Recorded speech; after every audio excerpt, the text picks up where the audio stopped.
Good morning, everybody, if you're on the West Coast. But like I like to say, if you're on the best coast, it's good afternoon. Welcome to Paper Route. We are finishing out another incredible week. I'm Ashley Nicole Moss, in case you didn't already know. And we got a full house today. I got Brandon Marshall here. We got Corey in the cut. We guns. Oh, my God. He got his arms out today. Can I see those guns He again? got his arms out today.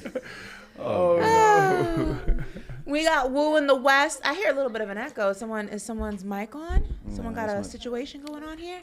We got BC in the back. We got Mander Legend, who you will never see. Maybe one day we'll get to see him. Maybe one day it will be a special circumstance, and Manderville will bless us with his presence. But until then, he will remain a mystery like the Wizard of Oz behind the curtain. Can we get my guns, BC, please? There we go. Oh, let me move this right here. Woo, getting in shape. Yes, it is Friday Junior. Shout out to the chat. Friday Junior, like we like to call it here at Paper Route. Friday Junior. We might have to come up with some shirts, yo. Friday Junior. That's the name that was coined. Who came up with that? JP came up with Friday Junior, right? I believe it was JP. Yeah, so that's a term that we like to call Thursday here at Paper Route. Okay. Friday Junior. So what y'all want to call my guns? Let's name my guns. Let's name my guns. Which one? You got the right, you got the left. Oh my God. What are those Greek letters for? Kappa Alpha Psi pledged back in 2003. Yeah, I went You that can't way. tell that he's a Kappa. I ain't never seen him scroll. Isn't that what y'all do? You can't tell by his personality that he's a Kappa. Yeah. What? Yeah. I've never seen you do the shimmy, man. No, some people think I'm a Q because of my personality. You're definitely a Kappa. He's a Kappa. Yeah. All right, so name my guns. I'm very familiar with Greek fraternities and things like that. We had them at FAU, but also you can tell different men personalities. Like you can tell an alpha when you see one. You could tell a Q dog. If I had you could tell a Kappa. If I had a pledge, what have I been? You'd have been a Q. Yeah, the pretty boys. You'd been a Q. No, the pretty boys are the Kappas.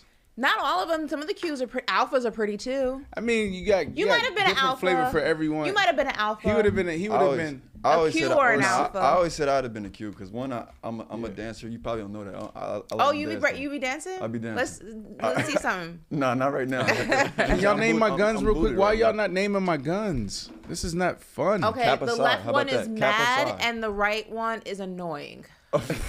Mad annoying. All right, I'll take it. Corey's not gonna name your gun. Well, hey, yo, listen, people get sick, be down for a week or two, lose a hella weight, and then all of a sudden they like, oh yeah, I'm getting in shape. Like, what? Because I was like, I'm getting in shape. You know, I lost a lot of weight. Oh, I lost so much weight when I had the flu and then the injury. Like, I'm down 15 pounds. It's sick. Is that good or bad for you? For me, no, because I'm somebody who's naturally slim. So, I work really hard to, maintain my muscle and, my toneness. So, when I lose weight, you can drastically see it because I'm already, slim. Right. I've never been, overly curvy. I've always been, slim. Yeah. So, me losing 10 pounds, you can see it. Some people lose 10 pounds, you don't really notice. Me, it's drastic. What's your ideal? My waist is, this big right now. It's really not cool. What's your ideal weight for you? My comfortable weight is, 140. 140? Yeah. Cool. Right now, I'm probably, 130, and I hate it. Add 100 pounds to that, and that's for me. That's what I want to be. That's crazy. Yeah. Yeah, all right, 240, I'm good. I feel amazing. Yeah, I've been walking around at 270 for 2 years. That's tight end weight. That is tight. Yeah, that's I play ball, so in season I'm at 235 at the most. So to walk around at 270, it's ridiculous. Corey, they're calling you Corey Breezy. They say Corey is a typical light-skinned dancing dude. Yo, I just went quiet because I was actually just in the comments looking at him. Corey Breezy. We got to get Corey to dance on the show one day. Corey dancing. Hey, yo, that ain't nothing. I'm a performer, yo. I'll do it. Oh, I have to. Brandon, remember he said that. You just heard Corey say that it's nothing to ask him to dance on the show, that he's a performer. You want the gritty, you want to hit them folks, what you want? You want the... We got to see I don't do TikTok dances. I need a full show, a 5-minute show of just dancing. Brandon will DJ. Yeah. Brandon will be the DJ. He'll get you right with the music. And I just need to go ahead and see the show. I just want to see. I'll get you right. Woo, they Are don't you know about, Magic Mike dancing? Nah, they don't know about these South Florida dances. You know, they don't know about... I know some of them pull out the stick. Yeah, pull out the stick. They don't know about the Wu-Tang. They don't know about anything. I don't know about that. Yeah, no, but Broward dudes be dancing. Yeah. We knew that in college. I went to UCF in Orlando. and all the Broward dudes was dancers, so I'm not surprised. No, and booty shaking and all. Chill out. That's what am I lying? That's what we. You ain't lying. Am I lying? As a Dade County representative, Nah, you ain't lying. Them Broward boys be booty shaking. We wasn't doing that in Broward. That is okay, not. So What they be bro. twerking? Yes. Nah. The women. Broward. We can speak No, for he the said the women. men be twerking. Yeah, Come on, we're not doing that. Corey. Come on now, be honest with the people. What you mean, be Do honest? Broward dudes booty shake, yes or not? Not all. I mean, it's not all, but it's part of the culture. No, it's not. Okay, all right. Maybe he might be mistaking a certain dance move, but I don't even know what you could be mistaken for that. Nah. Yeah, that's what we're not doing. How about we get into this show though? We're gonna hit some good stuff today. Speaking of, it was funny you said mad annoying. Speaking of annoying, we're gonna list our top 5 most annoying fan bases. We've been looking forward to doing that. And may Stephen A. Smith have a new debate partner in Shannon Sharpe. We'll talk about that a little bit later. But we got some news of the day first. So I mean, this has been a topic all week long. But recently, some clips surfaced of Saquon Barkley when he appeared on the Money Matters podcast. And in that episode that dropped actually on Monday, he explains basically what his next steps might have to be. We got that clip. Let's take a look at it real quick. I could say fuck you to the Giants. I could say fuck you to my teammates and be like, you want me to show you my worth? You want to show you how valuable I am to the team? I won't show up. I won't play it down. And that's a play I can use. Anybody knows me, knows that's not something I want to do. But like, it's something that crossed my mind. It's like I never thought I would ever do that. But like now I'm at a point where it's like, Jesus, like I might have to take it to this level. And like, am I willing? Am I prepared to take it to the level? I don't know. That's something I got to sit down and like I got to talk to my family. I got to sit down and talk to my team. Got to really strategize about this. Can't just like go off of emotion. You kind of said this on Tuesday, right, Brandon? Like, if you know Saquon, you would know that he doesn't want to do this. But, I mean, as he said, he might be faced with this decision. What are y'all thoughts on like that little clip there? What Jay-Z say? What Jay-Z say, Brandon? What'd he say? We don't believe you. You need more people. He said a lot of things. I'm like, what'd he say? Like, Jay-Z famously said, we don't believe you. You need more people. And I feel like, and Brandon can really dive in on this because I'm just going to say this. You can't teeter back and forth. You can't walk the line. It's either you're going to pull that card or you're not going to pull that card. And like Brandon was saying, some guys don't have it in them to pull that card, and that's okay. Yeah. Some guys are not that dog when it comes to like being a pit bull when it comes to their business. Some guys are just nice guys. There's nothing wrong with that. But in that one clip, he contradicted himself twice. He said, I don't want to do that. But if I have to do that, I might just do that. But that's not which one is it, Saquon? Because once you pull that card, you can't take it. Once you put that card on the card on the table, you can't pull it back. Yeah. Like if you're going to put the card down, you got to stand by it. And I just don't think, and Brandon will dive into it more, I don't think he has it in him to put that card down and not want to take it off the table once he shows his hand. Yeah, for me, I want to clarify what I said, Corey, just so we're clear here. It's not that I don't think Saquon wants to do it. I don't think he's cut from that cloth. I don't think he's capable. It's a difference. You got to think about, there's 2 things you got to think about. Someone willing to walk away from millions of dollars, okay? And 2, if you do it, you get really uncomfortable. And when I say uncomfortable, even for me, somebody who's comfortable in the uncomfortable, turning on ESPN, FS1, Paper Route, Pat McAfee, all these shows and hearing your name being debated every single day, it's a big deal. And there's not going to be, the majority always on your side. There's going to be people out there that says, this is stupid, this is dumb. Even this show is called Money Matters, so they talk about money on that show, so they may debate money, right? Like, does it even make sense in the long end, in the end game, for him to walk away from $10 million this year just to prove a point? So there's a lot that will come up when you go this route of holding out, and some guys just aren't willing to prove that point and make that move. I don't think Saquon is going to hold out. I don't think he'll do it. Now, I think what's possible is a hold in may come in for a couple of weeks and make it tough on them. right? And I think that's the better route for Saquon. Actually, if I was in Saquon's position, what I would do is I would actually report to camp, and I got back issues. As soon as I come in day one, back issues. So is that really what a hold-in is? Is that what a hold-in is? Hold-in is showing up so you can still collect your check, right? So, like, I do think he should go out there and get that $10 million. So you come in, you collect your check, but you don't really do anything. And there's so many things that you can say is bothering you. Your back, your hamstring, right? Migraines. There's so many things you can do. If I'm Saquon, I come in, I actually do some work, but I'm being clear from day one. You're not going to give it to me 20, 25 times a game. The most I'll carry the ball is 15 times a game, point blank, period, okay? All the extra stuff, I'm not doing it. And then I'm going to do things on my turn, like, honestly. Yeah. If I come 10 minutes late to practice or a meeting, that's what it is. Wow. You know what I'm saying? Like, I'm literally going to make it really uncomfortable for them because they made it really uncomfortable for him. Yeah, I think this dude laid it all on the line for his team and his teammates. He carried the Giants. You take Saquon off of this team, there isn't any playoff Giants. There isn't any amazing stories of Coach Brian Daboll running down the sideline and fist pumping and mother effing the crowd and getting everybody fired up. That doesn't exist without 2-6. Yeah. So if they want to make it uncomfortable for him, he should make it uncomfortable for them. Yeah. No, that's a way to work the system. I didn't really think about that. I'm glad you kind of broke down what that hold-in means. Has somebody actually ever done that, like, in the past? Like, oh, no, a lot of guys. I mean, it happens a lot. Yeah? Yeah, I did it. I showed up in 2009. This is the whole McDaniels things. You guys hear me talk about Josh McDaniels all the time. Mm-hmm. So Josh McDaniels, insert Josh McDaniels as head coach for the Denver Broncos after we fired legendary coach Mike Shanahan after like 13-something years. So coach comes in and he doesn't want to pay us, a couple of us. He wants to trade Jay Cutler for Matt Castle.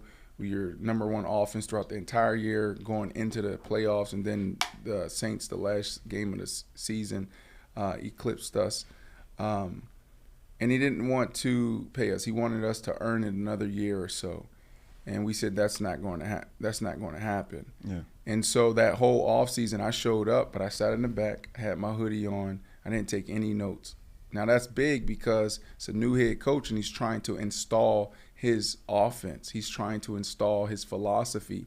He's trying to get us to buy in. So now you have your star player, right, the guy that makes everything go on offense, sitting in the back with his arms crossed, not doing anything, right? And so it wasn't until camp I showed up, and you have to pass the conditioning test. And it was 300s. I won every single one of them. I'm never a guy that's going to win any gassers, Ashley. But I go out there in 300s. It's like basically 50 back, 50 back, 50 back, right? And this is a brutal conditioning test.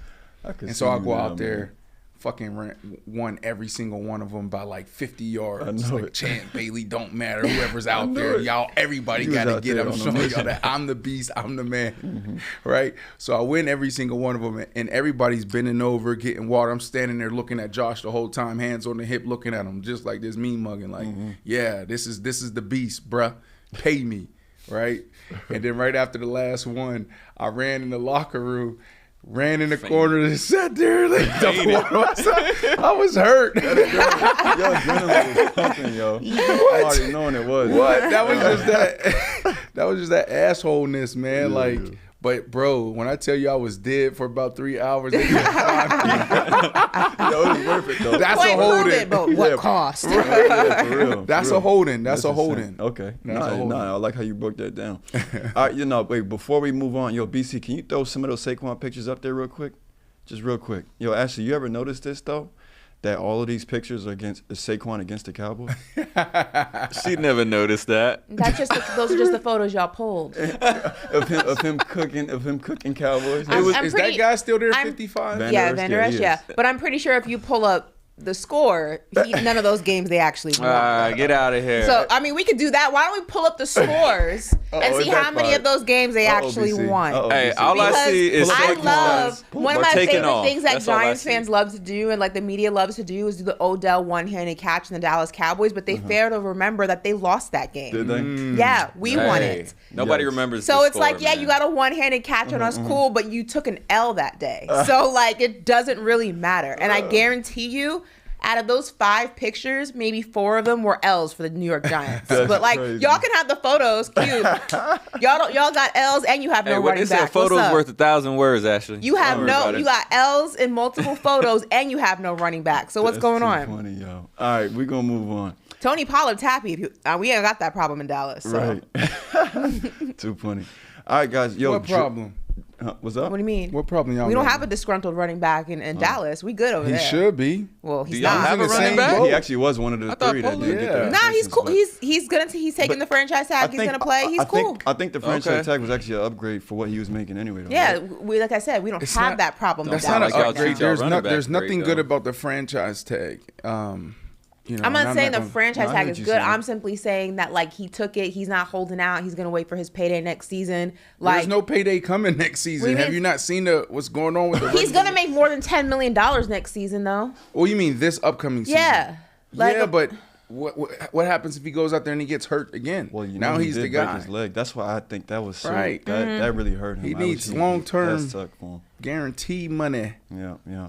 All right, moving on, y'all. Drake and Michael B. Jordan invest in the Brooklyn Aces of the Major League Pickleball. They join in the wave as other athletes and celebs have done so as well. Naomi Osaka, Patrick Mahomes, LeBron James, Kevin Durant. They're already invested in some pickleball teams.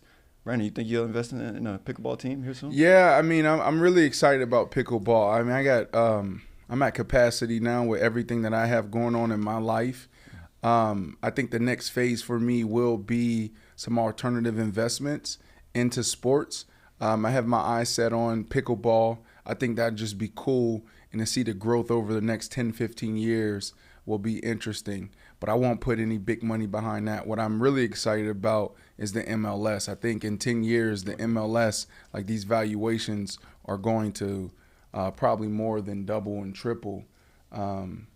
And so I'm excited about potentially seeing what type of ownership group I can get in there. But I got a lot of work to do, right? Like, you know, there's a lot that has to happen in my life and in the business before I can even consider any of these alternative investments. But MLS is something that's interesting. And also the WNBA is interesting for me as well. I love where women's sports is going right now. I think the WNBA has something special. And I would love to be a part of that somehow, some way.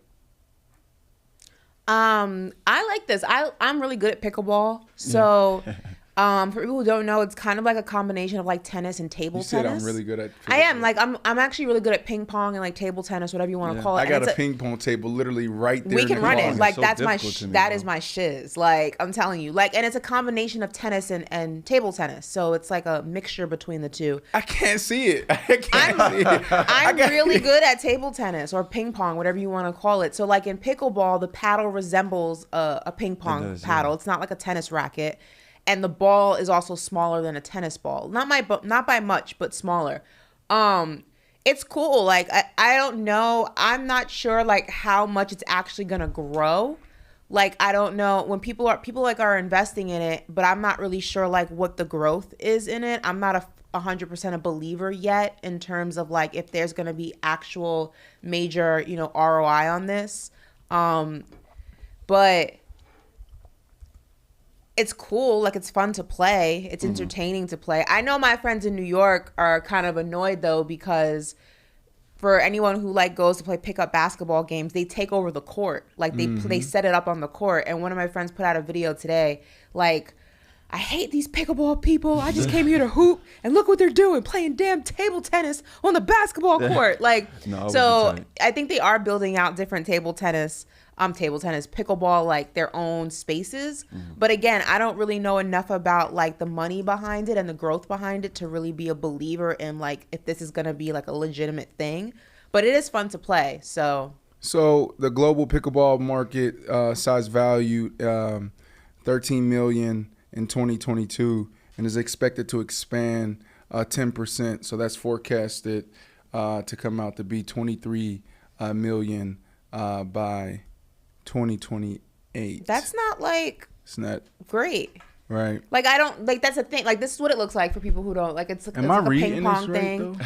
I just don't understand like what the growth is gonna be. Like, is this something we're gonna see like on Like television? semi-professional Like, is this leagues? something that people are gonna actually like get into? Like, I don't know. Like, I don't really get the. You think it would be like an Olympic sport? Maybe? I feel like it's more Yes. of like a fad sport. I don't think it's a fast Maybe an sport. It could be Olympic an sport Olympic because they have a sport. bunch of like little and one-off smaller sports in the Olympics. Right. But I just feel like in terms of like a major league pickleball, I don't know if I'm like a believer in terms of like its longevity. I should say. I don't think it'll be. It'll get to where the big four is: MLB, NHL, Yeah, I don't know if I NBA, agree with and the- NFL. yeah. I don't think that will happen, but I definitely think it's here to stay because the entry level is low, right? Like think about, no disrespect, but think about what you just said. You're like, What? I'm really good in pickleball. So like you can go out there this weekend and have a phenomenal outing with your friends playing pickleball. So Okay. think about these tennis courts just sitting there, even these basketball courts. Cool, your homie, he still plays pickup ball, but there's a lot of deserted courts across America that are being converted into pickleball courts, and people love it. It's Yeah, I just the don't. only I just problem. don't like. I don't know. I don't see. I was wondering what. So the balls are like that. Like yeah, they're so it's not like a heavy- tennis ball, but like more of like a wiffle ball, like I was in so there's material. there's no real weight to them really. No, it's like it's like playing ping pong, is except like- it's the size of a tennis ball. I'm It's like, the I'm like, is fastest that growing court not too sport in big the for it U.S. to for be, 3 years like, in a row. I don't know. I don't really know if it's. Interesting. Brandon Marshall here, Ashley Nicole Moss, Corey in the cut, Woo Out West, BC in the booth. We're sitting here on Paper Route presented by I Am Athlete on YouTube, Monday through Thursday, 12 to about 1:45. Sometimes Ashley gets long-winded and we might go to 2 o'clock. Me? We're also on Faction Talk Sirius XM channel 103. You know what I kind of relate? I'll put pickleball in the category of like slap boxing. No. Of slap boxing, of that ultimate pillow fighting Like the arm league that they wrestling stuff, have. arm Like wrestling It's league. like a I- niche No, that's sport. frou-frou. I'll put it in that. What's that other thing that they have? Slam ball, where they Would do you- it on the trampolines. you Like can't I do put it that. in that You category. got to put it in the friend of mine's on the category of slam beach ball team. volleyball. No, beach volleyball is a legitimate like growing. Like that's a. This thing. is the top growing This is sport this is 3 years below in a beach row. volleyball. This is not on beach volleyball. It will tier. get there. You got to put it in Maybe. the same tier. Maybe I don't put it in the same tier right now. I feel like it's right. You know what? I feel Slam like ball it's is right. lit though. Slam Would you- ball is Would you lit. put it below the big three? Yeah, No, yeah, way yeah, below, yes, because those yes, are still yes, professional basketball. We're talking about I'd put the basketball. big three where beach volleyball is. Yes, I do. Okay. that. But You gotta I would it put there. pickleball below. No, I put pickleball below the big three in beach volleyball. Watch what it's going to take. Right now, It's going to take right one now. superstar. So one young lady, one gentleman that got the flair, they got the personality, they got the Maybe. game, they can talk, and boom. Now we're going to see more TV deals. We're going to see more action around it. There's still a lot of action around it right now in like year 3, year 4 of its national takeover. So Okay.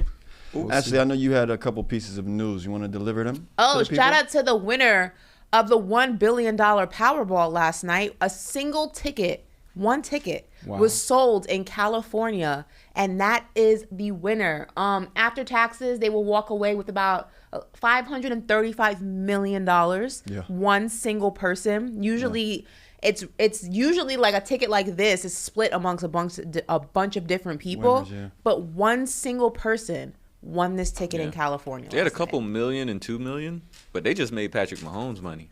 The- That's Well, crazy. like, But if you shoot. win the Powerball like Quick. this, are you taking the lump sum or are you gonna do like Oh, the, 'cause lump they sum also all have day. the No, option lump of the sum it. 30-year annuitized. lump sum it. Really? Lump sum You lump yeah. summing it too? Lump all day. Because I mean, don't what know, yo. what would I do with What you let's say $1 million a month versus 500 million one time?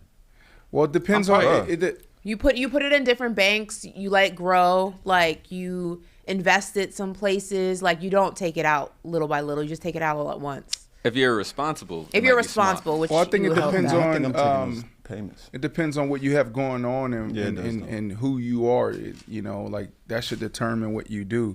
Like if you're an entrepreneur and you're someone who has a plan, a solid plan, and you take it all at once, so you can make those investments, those proper investments. But if you're someone that just want to chill, why not? Because that's the ultimate goal anyway. You'll take that lump sum, you put it into an account, an investment vehicle, and then that money pays you money, right?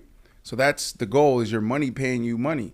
So why not just skip that step and just have, take that monthly stipend of whatever it is, a couple M's a month. You can't live off of that. Yeah, go buy yourself a home, go buy what you want to do, and then you can still do whatever you want to do. You got a couple $1 million coming in monthly for X amount of years. Yeah, but your making money would be no different if you took it all out at once and split it into different banks. It would still increase. It would still develop interest and things like that. You would still get. Put it in the bank. Put it in the market. How much would you? With that much money, you could put it in the bank. You could put it in the market. You can put it in offshore accounts. But the bank ain't. There's no return from a bank anymore. What do you mean? Like if you put it in the bank, there's no return on the bank. There's not like the bank. The bank is not going to be able. Yeah. No, but I mean, quarterly. But think about that. You might get 16 cents, but think about the amount of money that you're not going to touch in your lifetime. That will put it in the market. Put it in bonds. You can put it in so many different ways. Yes. Yeah. But that's the market though. The end goal mutual funds, bonds. I think. Yeah. You put it in there long term, so that's what you do. You don't. If you put it in the bank, the bank doesn't make us money anymore like it used to. I don't mean like Chase. I mean like bonds and like that. So investment vehicle. That's what I'm saying. The market. That's what I mean by the market. You put it in there, and you definitely. What percentage of it do you get though if you go monthly? Because if you get half now, I'm not quite sure actually. You're the fact checker. I don't really know how. That's a good question. But it's also dependent. It's also dependent on your life. Because what if I only have 10 years left, regardless if I win, right? And I get 20 million a month. I'm not gonna be able to see the 500. No, but you can set it up where it's given. It's like given to somebody. Like you can transfer it. I believe like estate planning. Yeah, like in your estate in case like you don't get it all out in your lifetime and stuff. So. Someone in the chat said, "Why not me, God?" That's funny. $1 billion. Yeah, them taxes. You still have to pay them taxes though. You just pay them as you go. So it's like pick your poison with that, I guess. Just did a little bit of research. I don't know if you found anything different, but if we want to come back to that, Ashley, I know you got another piece of news too. You wanted to. Okay, so there's videos going viral all over the internet, all over social media rather, about this girl who claims that she was shot and that her Skims prevented her from bleeding out because they were so tight. Now, for those of you who don't know what Skims are, it's Kim Kardashian's shapewear, underwear. She makes bathing suits now. Now, I'm a big Skims fan. Like, it's the only stuff that I wear in terms of, like, undergarments. I have a Skims bodysuit on right now, actually. So I actually believe this. Now, this is not that tight, okay? This is just like like a bodysuit, but her shapewear, I have like one of her shapewear things that you wear like under your dress and stuff so you don't like get lines or whatnot. It is so tight to the point that like there are times like if you eat too much at a certain event while you're wearing it, your stomach can't even expand. Like it like curbs your appetite. I can actually believe this, and truthfully, like if you get a small and the curvier you are, the tighter it is. Like on me, it's not as tight. Maybe it will be on someone who's curvier, but they're pretty snug bodysuits. It's like taking an ace bandage and like wrapping it around yourself like multiple times really tight. This is cap. I actually believe this. I don't believe it. This is cap. Now, how would you know? You ever wore Skims? Listen, I believe that Skims can slow down the blood that's leaking what she said. out, but I don't believe her. First of all, look at her. What do you mean? I think she just wants Kim Kardashian's attention. What do you mean? Look at her. What do you mean by that? Who is she to be in any type of gunplay? Like, where is she? What's going on with her? Like, she's from probably Springfield, Missouri, or wherever Springfield's at. Like, she's not a part of anything going on with guns. What if it was a drive-by? She just was caught in the fire. In Springfield? How do you know she's in Springfield? She could be in the Bay somewhere. She looks like it. Depends. Is it in Missouri or Michigan? I think it's Michigan. There's two Springfields now. I don't know. But anyways, she doesn't seem like the type of person that's playing with guns or that's around guns. What if she was I think she just wants Kim Kardashian's attention, right? Like there's a lot of attention around Skims right now. They just hit a $4 billion valuation. Shout out to Kim Kardashian. $4 billion. And there's Did you know Kanye there's a owns black a piece lady. of it? Yeah, there's a black Yeah. lady that's really the Kim's just a co-founder. No, you're thinking of Good American, which is her cousin. Her sister's sisters? like No, denim. There's a Skims. black woman who's a partner in that. Google co-founder of Skims. I think this is a black lady out of the UK. Maybe, I'm but I know correct. that. Yeah. Emma, I don't know if I'm saying She's this right. the same person Gradey who owns or part Gred? of Good American, which is Khloe Kardashian's denim line. So it's She's the same person. Okay. What's Yeah. her name? Where's she Emma from? Gradey says British businesswoman born in London, United Kingdom. She's a co-founder of Skims. Yes. Right. So like that was pretty cool to see a couple weeks ago. I was in the UK. I don't know, maybe just that's where I was popped up. But Well, it's actually Kanye also has a piece of Skims, and Kim has credited him for helping her come up with the idea. And if you look at a lot of the fabrics and the colors, it resembles very early Yeezy. and it wasn't her. It wasn't. But that's what I'm saying though. We got to do the work. She's a co-founder, but She's a co-founder, technically she but I don't owns think it. that she was the idea came from Kim. I think it came from this lady. I don't think so. I think Can you actually look it was, into I it a think it was little actually bit? Kanye who came up with it. Well, I see.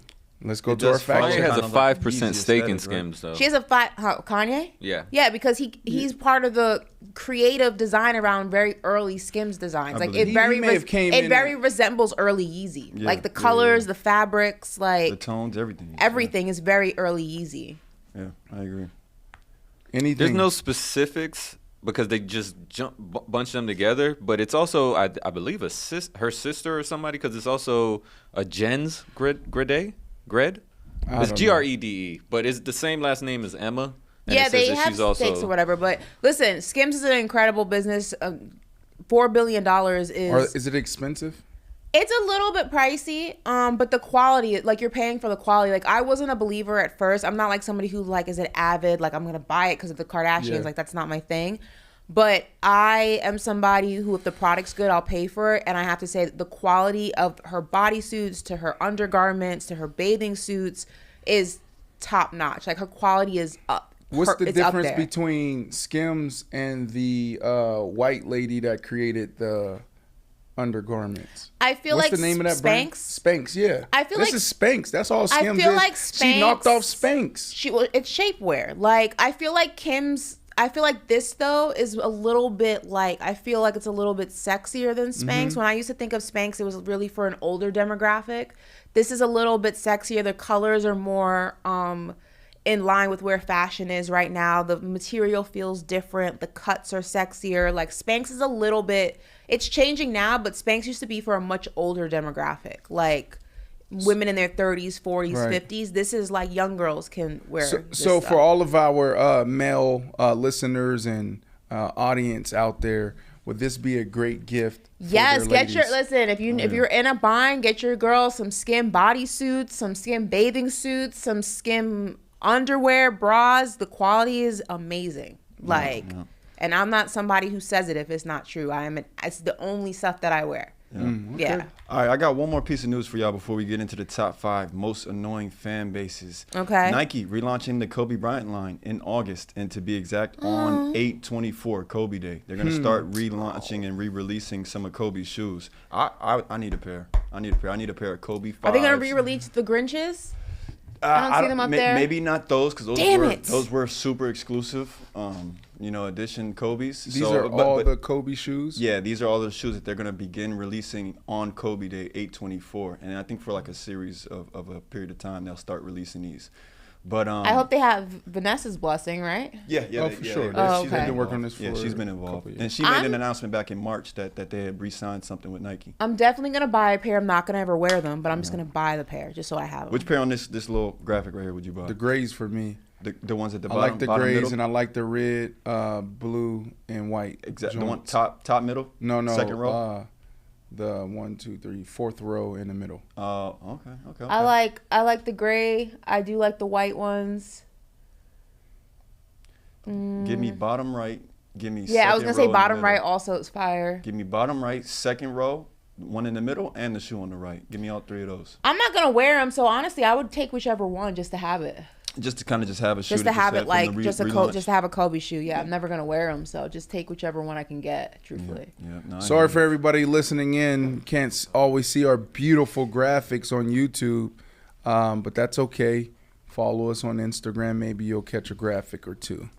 Yes, sir. I like this. This is a big deal. I think it'll probably sell out right away, right? We're talking about less than 24 hours. I mean, I hope that Nike doesn't do it like that. I hope that they have enough stock to where it's not like one of those lottery get on the sneaker app. And like, I think for Kobe Day, for his fans, I would like if they made it a legitimate release and there was a lot of stock for people to get their hands on. Exactly. Because it just, I don't know, the whole like sneaker culture of like, there's only 100 and you gotta, it's okay, but I feel like for something of this magnitude, they should just not even play that game and just allow the fans of Kobe Bryant to try to get their hands on some shoes. No, I agree. Because that right, like you'd want people to be able to support, to have a piece of his legacy. Exactly, I don't think you piece of should his make it legacy, into like a feeding time at the zoo frenzy type of thing. Just you guys have the stock, just release it like a normal release and let people, get their hands on it and make it simple. Not like the crazy infinities from Adidas. I couldn't even. I tried to buy them a minute after they released and I couldn't, and they were sold out already. I will tell you a story. The only time I ever did a release, I stood online for the Space Jams when the pack came out. Yeah, I got my hands on them. I got my hands on the pack for the Space Jam, the Jordans. But that was the first and only time I ever did that. It's so stupid in hindsight. When was this? This was back in the day. This was before the sneakers app was even a thing. You used to actually have to wait online at Foot Locker. That sounds like 2011, 2012. Yeah, you have to actually wait online at the store, camp out there, like have your friend hold your place so you can run to the bathroom, get some food, come back. Like it was ridiculous. That was the only way. The internet wasn't like, they didn't have sneaker apps and stuff like that. And resale wasn't a thing yet. Like there was no GOAT. There weren't hype beasts. You had to stand online at Foot Locker. And I used to have a plug, so I was like, hold my size. And like, I'm gonna hold it as long as I can, but you better get here. It was ridiculous in hindsight. Yeah. It was absolutely ridiculous. See, the plug. Everybody got to have a plug. You had to, back then you had to have a plug. Yeah, you still got to have a plug. I mean, but not as much as back in the day. Yeah, so everybody got them now. All right, y'all. It's time for our top 5 most annoying fan bases. This should be a fun conversation. What we'll do this time? I'll knock mines out at the top, and then you guys will do yours next. So sure. BC, throw mines up there. Throw my top. I already 5 know the most Cowboys are going to be on fan there bases. because he's a hater. We ready for mine? All right, so look. Surprise! Oh, both my teams! Yay! Yeah. No, it's a South Florida thing because those New York teams, we don't like them. We don't like them down here. And I'm starting with the Jets. Maybe not the Warriors. Jets, Jets. No, you gotta start with 5. Don't come down here. I gotta start with the. You right? I go guess. Backwards. You want to do it? You want me to do it backwards? All right. So 5 are the Cowboys. I don't understand how there's just Cowboy fans just all over the country. In my opinion, I feel like it's people's first thought to like, all right, if I wanted to, start watching football, maybe I should just be a fan of the Cowboys. Everybody seems to like the Cowboys. I feel like all people who don't really know football just go with the Cowboys. First of all, you have your legitimate Cowboy fans, legitimate football fans, but I think the mass majority of people who are Cowboys fans are just fans of football, and they're like, all right, let me just throw on America's team's jersey. Okay, first of all, that's how I feel about Cowboys. So, I was born into that fan base. Because let me make it very I personally clear. don't think they know football. Like majority of Cowboys fans don't even really know football. Nah. Oh, I see what you're saying. I'm not giving that. Like, I'm not giving that. No, to because look, you'll go to like a Patriots game. You'll see somebody, and it's a Patriots versus Steelers. You'll see somebody wearing a Cowboys jersey. You know what I'm saying? Like you'll go to like a Houston Texans game. They not even playing the Cowboys. Like they playing. And they showed up in the jersey. Yeah, like they playing the Jaguars, and you got suck. a Cowboys. Somebody wearing a Cowboys jersey. I think they just wearing it because it's America's team, and they don't really know football. They're annoying to me. You know, I got to push back on that, Corey, because I feel like if you were to pick a team and you didn't know football, you would pick a team that was winning. You would pick a team. No, you would pick like the Chiefs to be a random fan of. You would pick like a team that has had, you know what I mean? Allen, Josh, a Lamar team that has one of the top Jackson. court. Like you wouldn't just pick the Cowboys. You'd pick a team that was Bengals. like, you hop on a bandwagon of like one of the teams. But they're forced on like all these major like spots. That's Thanksgiving because every we're year. America's team. Y'all are haters. Yeah, don't so be that mad at creates- us Who came up with that slogan? it's because back in the 90s, we were on TV all the time and we were winning all of the time. And because of that, we have the most lucrative TV deals in the NFL. We're always on prime time. Doesn't matter what our record is. We're always on the America's Game of the Week multiple times. What's interesting is that your fan base is a dying fan base. It's not. It is because, to your point, in the 90s, all over the place, right? It was Cowboys everywhere. So nationally, people are watching the Cowboys. Now that fan base is dwindling off. No. What are you guys going to do here in the next 5 years? It's not dwindling off, though. When I was in Tulum, and when I was in Cabo recently, there were Cowboys memorabilia everywhere. I'm talking blankets. I'm talking dream chasers.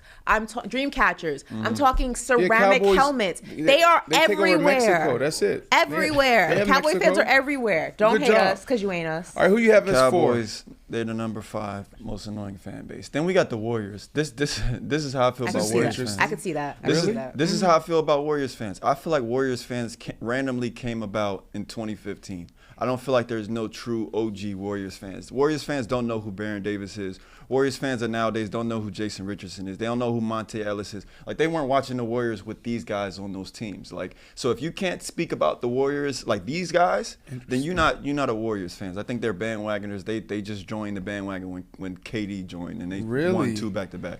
So KD? Warriors fans, they annoy me, honestly. If you're not from the Bay, you shouldn't be a Warriors fan. I only know, Loki has a point, because I only know a handful of diehard Warriors fans who were Warriors fans back in the day. That's what I'm saying. Like, nobody was a Warriors fan E40, before 2015. E40's a diehard. E40, yeah, he's been too short. Yeah. Too short. No, but I'm saying they're all Bay personally, people. I only know people of I could count on one hand the amount of Warrior fans that I know that were Warrior fans before 2011. Yeah, thank you. Yeah. I was like, yeah, add 10 years. Yeah, 2011 or they were still Warriors fans. All right, what do you have as 3? So the Warriors fans, I don't know if you convince me here. The Cowboys, I see and understand why you have them there. Bills fans. So you got to understand, this is coming from Corey, right? Like, I'm a Dolphins fan. I don't like Bills fans. When they come down here, they try to take over the stadium. They louder, they obnoxious, just like the team that you see at number 1. But I got Bills there. But the Knicks are number 2 because it's just a rivalry that is, the Heat versus the Knicks. And Knicks fans, it's the same thing. Like, all of these New Yorkers, they like to come down south. You know what I'm saying? And I feel like I am speaking directly to the New Yorker that's here on set. But they come down here and they just try to take over everything. We don't try to take over. We do take over. No, it's south. I understand y'all all. What do they call them?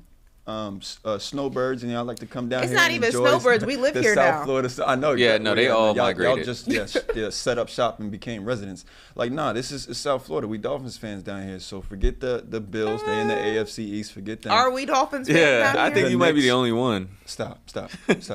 So forget the Knicks because they come down here with the Why same the Jets energy. though? How the Jets? How did Jets get thrown into this? Because the Jets are just good fans. That's a really good fan base. Yeah, I'd put the Giants before the Jets. I think that's a rivalry, right? It is a rivalry, and that's what I'm saying. When the Jets rivalry. fans come down here, they in the stadium. You play for the Dolphins, don't ask him about the Dolphins. So you just don't like the chant? No, I don't like the Jets. But when they come down, what's the problem? They're not that rowdy. They're not the Raiders. Right, they're not the Bills Mafia outside of the stadium doing crazy. How would you know that? You were the player. That's true. I've been. That was the point I was just getting ready to make. You've never been in the tailgates. That's true.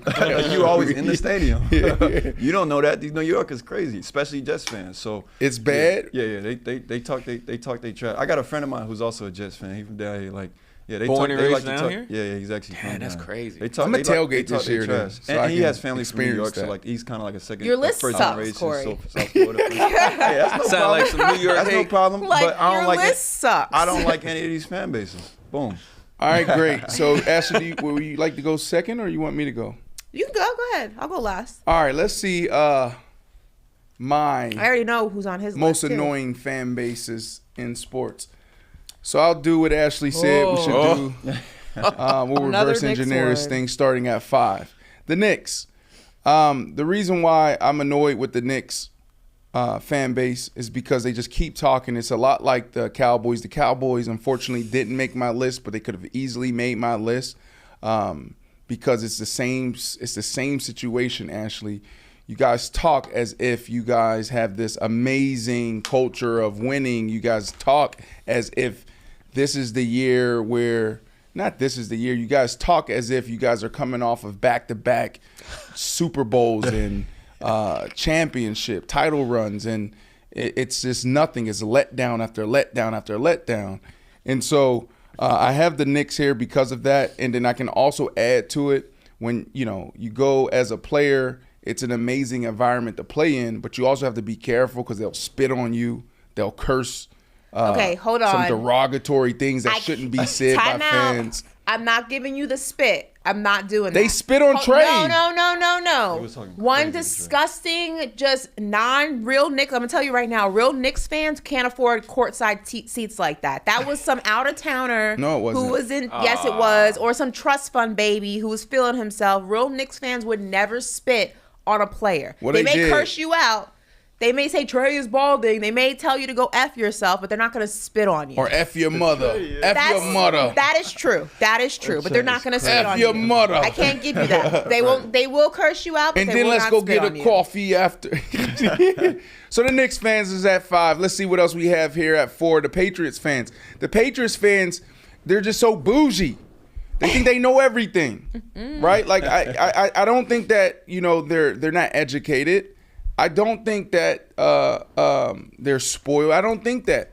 It's just like when you ever sit around with them and you talk, it's like they think they know everything. Like, yeah, y'all know y'all ball. Y'all know sports. Y'all been around sports for a very long time. Y'all have all the big 4 in the city. Great. It's a great sports town. But pipe her down a little bit. Pipe her down a little bit. The Raiders.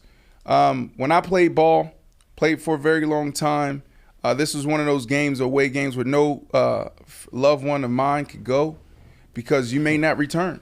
Wow. It is that serious. I'm serious. It's dangerous.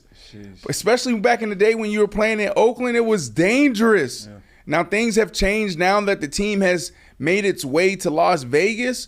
But man, Mishi, the kids, no, we're not going to Oakland.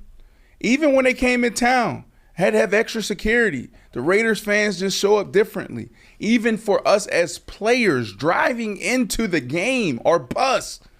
Oh, the bus is going to get hit with rocks. Oh. The bus is going to be egged, certainly. There's going to be little kids sitting there tailgating as you drive in. So that's the cool thing too, Woo, when you come in, right? So morning of the game, you go down, you get your food, then you get your food if you want some extras, and then you bring it onto the bus. You get on the bus, everybody's on the bus. There's about 4 buses. And then you head into the stadium, okay? And then when you head into the stadium, everybody's tailgating. It's tailgates that Corey is talking about that I've never been able to experience, but I will experience this year. Yeah. And then you'll see 5-year-olds sitting there with their middle fingers up, flicking you off. Like, what's going on? Do you have no home training? Wow. It's embarrassing. And then, if we can throw my list back up to round it out, and some people are like, well, West Virginia, Brandon, what are you talking about? Well, then I'm going back to my college days. Yeah. No, and I'll just West Virginia. Bro. I've heard about them. Like, this is one of those, we talked about, some of our legends and going down in the deep south back in the 50s and trying to break through and cross over to play. Mm-hmm. Like, this is how that feels still today sometimes. Mm-hmm. Definitely when I was playing in college. Going to West Virginia, going to Marshall, like, you just don't want to go in those places. You talk about redneck country to the fullest. I mean, we had to, when we came out, this was the rules. When you come out the tunnel, when you come out the locker room, helmets on. Because you're sitting in the tunnel, but there's no awning to cover it. They're throwing beer bottles and beer cans at you. Beer, yo. How disgraceful is that? That is crazy. West Virginia fans, not all of y'all, but majority, sucks. And then the Dolphins. I was gonna say, wait, before West Virginia, I heard West Virginia Stadium is like real intimate. I heard like the away side, like you right there with the fans. Yeah, it's right there. Right there. Yeah, that's even worse when like you're off the offense back on the sideline and you just got the fans right on your back and they just talk. Oh my goodness, I could have easily thrown that. Made me remember just the Baltimore experience. It was really intimate. It was close to the stands, and you'll go there, and any player that was ever arrested, the whole first 5 rows would have printouts of your whole rap sheet. Oh my God! And Baltimore to the Ravens. What? One time we went playing in Baltimore, and they was like, one dude, I'm sitting in offense. So you got offense sits here, defense sits here, and you got specialists here, right? So you have these designated spots that you sit as a unit on the sideline. So after every drive, you have to go sit on the sideline, regroup as a team. Well, actually, I had to take a separate chair, take it all the way to the defensive side because I was being harassed, and it was getting to me.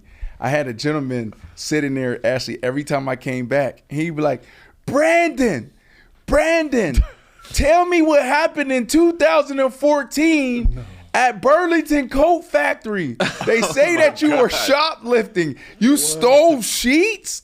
You needed sheets? That's crazy. I'm like, You got your stat report right there. and then so I'm like, yo, but it seems like nobody else is talking in the stadium. It's just him. And everybody can hear this gentleman talk about everything. Yeah. Brandon, tell me about 2005.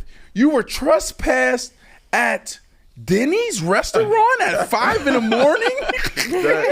What? Yo. Yeah, that's something to really get you off. I was like, yo, they got to get this guy out of here. Yeah. Bro, it got to a Baltimore, point where crazy my city. seat damn near was back in the locker room. I was like, yo, this dude is harassing me. So Baltimore Ravens fans, even Cincinnati did a little bit of that.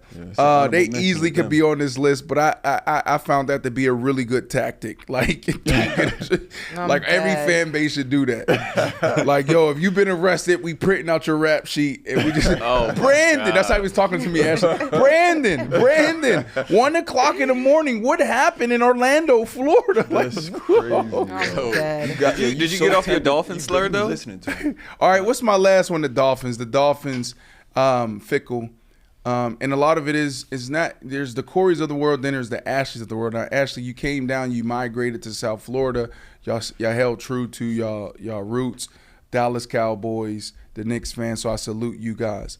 But the rest of this fan base is made up of fickle fans, snowbirds, that come down and they think they know. When it's hot, they don't show up. When it rains, they don't show up. And then they complain when they get superstars. Have you guys not forgot the last time y'all had a superstar? When you get a superstar, you take care of that superstar. You tell that superstar that you're appreciative and you're grateful. No, not you guys, Corey. You guys are ungrateful ass fans and very fickle. And I'm sorry that you have to be looped into this. Oh man, that's too funny. I get it. All right, Ashley, you up? All right, let's go down. Let's get to a real list now. Here we go. Number 5, the Houston Astros. Now, if you don't know, I'm about to tell you why you should know. Astro fans are not only cheaters, but they like to believe that the World Series they won in 2017, when it was exposed that they were not only using a camera system to steal signs, they think that the World Series they won that year was actually legitimate. It wasn't. You cheated.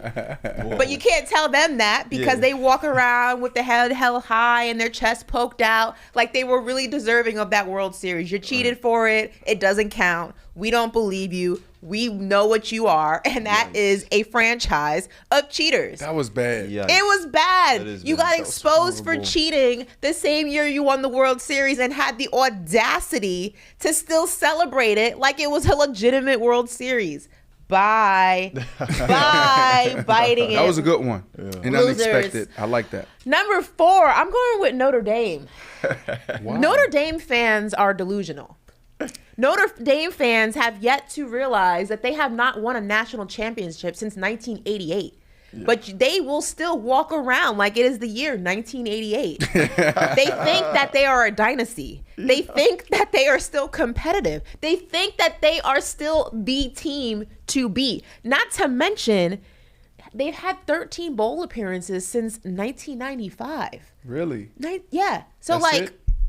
that doesn't sound like a dynasty to me. What about you, Corey? You went there. I got me a dub. That's all I can say. I mean, I'm in what one does of a them bowl dub mean? appearances and wins. A win. I'm in A one win. of those bowl appearances and Yeah. wins. Thank you very much. What type of dub? And then also they have like this weird Catholic Winning school field goal. superiority complex thing. They think like they're like, hot-ish because they're a Catholic school and like they're above every other. Like you're not. So like simmer on down. It's weird. The fan base is weird. There, though. The tradition doesn't carry. Doesn't travel. Fan base is weird. Another weird fan base that I cannot stand, Duke. Duke also has a superiority issue. They are bougie. They are arrogant. The brotherhood. The brotherhood. The brotherhood. Shut up. We don't care. That's what they call it? Yes, the brotherhood. It's like annoying. Duke fans are so obnoxious. Duke fans really still, like, granted, good program, not going to knock it, but their superiority and the superiority that travels with them their entire life is so obnoxious. Let's not forget about guys who actually played for Duke. You'll never not hear about the brotherhood. And there is nothing worse than a Duke fan with absolutely no connections to Duke. You didn't go there. You don't have any family that went there. Yeah. You just picked Duke. Out of all the teams, you picked Duke because they went. It's annoying. I've never heard anyone talk bad about the Duke fans. Duke fans suck. Wow, this is interesting. This is the only one on your list that I'm like. I also actively root for UNC. So. Oh, there it is. Yeah. There it is. Yeah. Number 2, the Philadelphia Eagles. I mean, do I have to explain this? Eagle fans are obnoxious. Eagle fans bite. I'm pretty sure they bite. They may be worse than the Raiders. Yeah, people think New York fans are bad. Wait till you go to a Philadelphia Eagles game. Straight up. They are still riding the wave of the one Super Bowl in their team's history, and they will not let you forget it. They throw things, they fight you, they spit at you, they may even bite you. And don't even start with me when the Cowboys... They got a jail in the stadium. They have a jail in the stadium, people. Like, that is a problem. That is weird. That is normal, unhinged behavior. And don't even get started if you are within the NFC East, especially if you are a Cowboys fan. At the 2 times a year we play each other, when I tell you it gets ugly and it spills into the stands, it spills into Twitter. It is a war zone. Eagles fans are crazy. And last but not least, round it out. Any Boston fan base, the Red Sox, the Celtics, the Patriots. Besides stating the obvious, they just are accustomed to winning. They are accustomed to having dynasties, and they will never let you forget it. But also, they could be a little bit racially motivated a lot of the times. They say some things that are a little bit crazy. They also tend to not think before they speak. Let's just go ahead and say that. They're not afraid to throw things at you. They're not afraid to hurl all sorts of obscenities your way. And God forbid you don't perform up to the standard in which they are accustomed to, all hell will break loose. They think that they're better than almost every other team, regardless of what team that you are referring to of a Boston fan base. They think they are the better of all of them. And the Red Sox, I've always hated the Red Sox as a Yankees fan. I will never forget how they won the World Series when we blew our 3-1 lead. So it's always F them. Really let's not talk about the Patriots. We already discussed them. Yeah. And the Boston Celtics. I mean, does that fan base need any explanation? It's really strong, Ashley. Yeah. I think this is the first time I'm going to go with your list. Yeah. This is a really strong one. I feel like my list was good. You convinced me with how you presented your top 5 most annoying fan bases in sports. Something I didn't realize on Corey's and I's. Can you throw that graphic back up, Ashley's? This is pretty cool. So our top 5 teams is represented in the graphic, like Rudy, there's Notre Dame. Yep. They said Draymond sucks. That's the Celtics, right? Then you got Boston, you got Duke. Can we see Corey's? Can we throw up Corey's graphic? I would love to see how Jazz put that together. Jets, Buffalo. You got the Buffalo Bill there with a real Buffalo with what is that thing called? Bandana. A bandana. There you go. You got Spike Lee. That's pretty cool. Cowboys fan. Why would a Cowboys fan put a star around his mouth? That doesn't make sense. That's why the Cowboys fans are so annoying. That looks exactly what Corey is talking about. Can I see my graphic? Who's that superhero from SpongeBob? This is pretty cool. It's like Knicks, Dolphins, Patriots, West Virginia. That's pretty cool. All right. What time of year does that Dolphin fan do that? What? That's a pretty hot costume for South Florida. The gorilla it's costume? all year round, so. They gonna be hot in that outfit regardless. Ow. There you go. Did we miss anybody? No. I mean, I feel like we got them all, right? It's really good. Yeah. I love I'm surprised that no one segment. had the Lakers. You think the Lakers could be in that list? Lakers fan base can be a little annoying. They can be a little bit. Spoiled? Bit spoiled or annoying? Both. Both? Okay. Honorable mention. But I'm surprised no one had Lakers on their list. Yeah, Lakers are honorable mention. Corey's too. list was literally just being anti-New York. Right. My list was diverse. Yeah. I had a little bit of the South. I had a little bit of the East, the Some Northeast, college. some college, some MLB. I just included rivals. You just, of- if it was a of New York South Florida team, you teams. just rivals yeah. of South Florida teams. It makes sense. You know what I'm saying? And then the two most annoying fan bases I could think of: Warriors, Cowboys. I'm surprised no one had Lakers. I'm surprised no one had Yankees because us Yankee fans can be pretty annoying. I'm surprised no one had Mets. Mets fans are annoying. Trying to think other teams that. I think those are all of them, right? Yeah. Browns top fans. hated, yeah. Browns Oh, the fans. dog pound. Yeah, I'm surprised. There's some other. Yeah. Well, how about this? How about we take a break real quick? When we come back, what we'll do, we'll break down ESPN's top 10 NFL wide receiver rankings. Shannon Sharpe has been in discussions as a contributor for ESPN, and Draymond Green says he's not sugarcoating his relationship with Chris Paul. We'll hit all of those when we come back. We'll see you in a little bit. But I also played for Pete, so I know. So you feel, I mean, you know what, at the end of the day, bruh, No, but a nigga, we is. First Hold and on, goal. hold on, So that's- hold on. so that's- Don't paint the picture for No, me. no, no, so that's, First and goal with Bruh. beast mode in the Super Bowl, Hold on, he didn't get the ball. and we throw a slant. I like the call, though. I hate that. See, bet you only do. a receiver. I bet you Receiver. But guess what? A receiver that. Guess what? Malcolm Beasley said, "Thank you, coach." That No, dumbass. Butler. Malcolm Beasley. We call Malcolm Beasley. That's my dog, Malcolm Beasley. That's really my dog. Yeah, he made one Yeah, big no. play. Yeah. We ain't gonna do that, but go ahead. Go ahead. So, what? You never answered the question. I know why bro on. But You you know know, I'm on that like you demon said, though, time. at the end of the day, it's a football play. You feel what I'm talking about? No, money. Don't give me that. But the thing is, you feel me, like I told you before, I'm humble, so a lot of people, when they hear that, they won't think that. When it comes to the play call, and that was this type of situation, I'm boiling. And the only thing I could do was think that I need to get in his face. Because, Pete? yeah, Pete. So then what happened is, you in that mindset of like, should've gave me the ball, this, that, and the third. But then what it let me do was, it really got me the opportunity to see how people really felt about him. So when I walk in that building, you feel me though, that was a level of respect for me. That was like the highest level of respect to the point where we at the peak of our careers, you feel me though, with the opportunity to go ahead and start a dynasty, and then we fumbled the bag on the 2-yard line. And now it's really helping, you feel me, with that business. Now them deals coming in, and now people, oh yeah, man, they should have gave you that ball. Conversation started, oh, okay, well, what kind of business you got? Oh, I got this, ooh, oh, okay, well, yeah, how, you know what I mean? How I wiggle myself up in this little thing right here, player. But now it's just you feel me, the capitalize. Yo, we are back. Corey in the cut. Just ran back in from the bathroom. Booting off.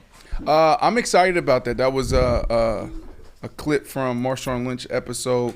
We'll be bringing back our weekly show here in September, October, November, or December. So I'm excited about that. It's going to be fun. We're going to sit down with some big names, some interesting people. We're going to learn. But until then, we are building Paper Route, and we thank each and every one of you guys for coming back and rocking with us. We consider this a live rehearsal. And so your input, your thoughts, your love, your energy every single day keeps us going. We're excited about our opportunity. We feel like football season is going to be a big time for us. Can really dive into a lot. And then I'm probably more excited for November, Ashley, NBA, right? Like, and obviously football is my baby. Mm-hmm. Super excited about that. But this in-season play, I really want to see how this transforms this NBA, because you know how I feel there. But anyways, Corey, before we move on, I have a question for you, Brandon. Go ahead. You put the Raiders on your list of most annoying fan bases. I wonder, is that before or after your hate for Josh McDaniels started? Oh, that was before. I got drafted to the Denver Broncos. Got it. So we, Same you know, they're division, same division. We played against So them that twice just a adds to year. your hate of the Raiders, the Josh McDaniels and No. the fan base? Like and actually, combo? what's crazy is I would actually thrive in that type of fan base and that type of experience, right? Okay. Like that reminds me of home. But playing against them, it's brutal. Like, you know, driving into the stadium on a bus, your bus being hit with eggs and pellets and rocks, 5-year-old kids, 6-year-old kids, girls flicking you off. It's tough. Yeah. Okay, I got another. I want to give Brandon a scenario. We Okay. like to play little games here. Let's do it. Okay, you're on a boat and the boat is sinking, Yep. and you can only save one person. You have to save a person. Oh. Okay, please. Josh McDaniel Ah. or T.O. Who are you gonna save? What a question. You have to save Wow. You have to. Your life, your survival depends on saving one of those two guys. If you don't save anyone, you all die. Josh McDaniels or T.O. Who T.O. are you saving? You have to save somebody. Dang, why would you do that Ashley to on me? point You have today. to save somebody. Well, you know what? I'll probably go with Josh McDaniels. Okay. He's a little lighter. Probably easier to save. Yeah. It's like 5'7", maybe 5'8". He looks a little heavier now. Okay. He added a little weight. He got that head coaching position back. Put on a little weight. Got a little stress going on. But he should be around 170. Yeah. But he looked like he around 220. Ooh. So hopefully he's in shape, and I'm going to go with Josh McDaniels. I'll save Josh McDaniels, and I'll let T.O.'s ass sink to the bottom of the ocean. Okay. One more. Quarterback edition. Quarterback edition. You're stranded on a desert island for an entire year. Okay. You're stranded. You have to be stranded with one of these people. I'll give you 3 options. No, I'll give you 2 options. Jay Cutler or Ryan Tannehill.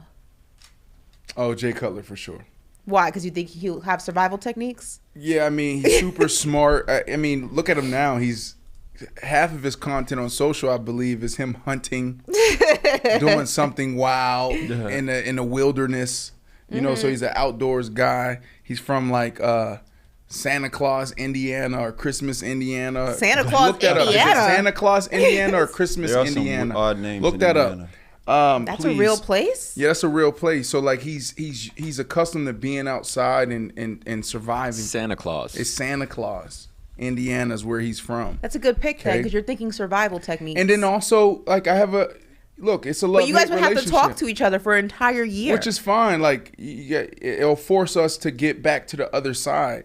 I But we feel have you. a love-hate relationship, and that's a dude that me and him can sit back around a bonfire and talk for 2-3 hours. Okay. You know, we will get on each other's nerves for sure. You know, there will be moments throughout the year where we may go a couple of weeks and we don't speak. But guess what? We're gonna work together as a team, and we're gonna like that. survive. What if we were a ship and we were sinking? And you could only save one of the 3 of us in this room. Myself, finale. Corey. You're the last person I'm saving. Wow. Ashley, go. No, I'm just messing Who with you. out of the Wow. 3 of us, who are you saving with your life raft? That's toxic. Hey, B, I've been around for a minute, man. Just Who are you saying. gonna save? Is it Andrew? Is it myself? Or is it Corey? You have to save Corey? one of us. You know what I'm gonna do? You have to This- save only one of us. Save You one? can only save one of us. You only have enough to save one of us. Who are you taking? Yo, Ashley is on point today. I know. I'm just, who are you taking? I just want to know Who are you saving? I just want to know who he's taking. You can only something real save quick. one of us. Who you're taking? I'm saving Woo. Wow. Let me tell you why. Let me tell you why I'm saving Woo. Because it's like different personalities, right? Where it's like fire and ice. You know, Woo and I, like, we'll sit around and Woo gonna be deep. He's probably gonna take me to a whole nother atmosphere, you know, of thinking. So I feel like I'll be able to grow within that year with Woo. Yeah. You know, totally different person. He's a deep, deep intellect. And I feel like I'll learn. I have some amazing conversations with Woo. No, you would. Chivalry really is dead. You're supposed to rescue the woman in distress. This ain't Titanic. In distress. You're supposed to save her. It's not Titanic. Like, you don't let her Hey, this is drown. gonna be. Let me tell you. This is gonna be Ashley. Ashley's gonna find a way to have her glasses. Put the glasses on. She's gonna have her. She's gonna have her glasses on. Okay, hold on. She's gonna be sitting there on the beach. She's gonna have a newspaper. And this is Ashley, Nicole, on the beach. Brandon, fetch me some orange juice. Brandon, talk like that. Brandon, I don't know where you're gonna get coffee from. Give me a coffee. No, that's a, give me a coffee. Right. Yeah. So that's the year with Ashley. Right. She gonna be sitting there sunbathing and sitting there bossing me around. That's what my whole year gonna be like. You know what? But I'll tell you what's gonna happen. I'm a child of the ocean. I can swim. So I'm gonna find myself on some mega yacht, right? Someone's gonna save me like a mermaid in the sea. And I'm going to purposely drive by the island that you two are stranded on and flick you off. She will do With that. a mimosa in my hand. Hello, cousins. You thought I was dead, huh? Enjoy your island. I'm going to France. Her. That's her. She will losers. do that. She will do that. Yeah, right. We'll be sitting there like, yo, no, don't call me now. You come next to somebody, come like, do you know them? I do not, poor things. Somebody should call the Coast Guard. Yo, you are a mess. That's crazy. Why are you a mess? All right, let's break down these top 10 NFL wide receiver rankings. I think you'd be surprised to see who's on this list, where they are on this list, and also who's not on this list. So remember, this list was made with the help of executives, players, coaches, and scouts, across the NFL. So let's throw it up there, BC. Let's take a look at it. So where do we start? Do we start with 10? Isn't that's the proper way to go? Is that the proper way to go? 10 to 1. I mean, it is top 10, so. Yeah, I don't want to make that mistake again. No, yeah, Corey, you always reverse engineer. You always start. We need NFL, though. I mean, wide receivers. My fault. All right, this is quarterbacks? Yeah. All right, we'll go with quarterbacks. Nothing wrong here. There's a lot of talk right now, right? People making up shit. It's the Ashley calls them the dog days of summer because there's nothing to talk about. Maybe you watch the MLB. Maybe you watch a little baseball. I don't. Okay, there go. So people are going out there. Every top 10 this, top 10 that. Right. The most annoying fan bases. Can't wait for football season to start. Yeah, Madden people reporting ratings. Madden ratings. Like, Yeah, what? Madden ratings for real. So for everybody that's tuning in right now watching the show, just know that we are making shit up until we get Sunday night football, right. Monday night football, Thursday night football. And this show is going to be super entertaining and engaging. So if you think it's cool now, just wait till we actually have sports to talk about. Right. But anyways, all right, here we go. ESPN's top NFL wide receiver rankings. You have the Cowboys, CeeDee Lamb, Wrong. Ashley Nicole Moss guy sitting here at 10. Wrong. Ashley should see this. What I'm saying about annoying. This is what Corey was talking about annoying fan bases. You should be thankful that he's even on this list. Let's go back to this list.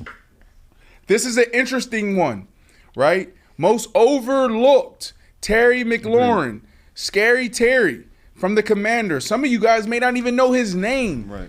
He could easily, in the right situation, be top 5 wide receivers. DK Metcalf, where have you been the last 2 years? DK Metcalf, the first year, what is he going to do? Can he get in and out of his breaks? Can he sink his hips? He's a big guy, kind of stiff, but super fast and strong. He was able to do that, and he was able to separate himself. But then he's been ghost.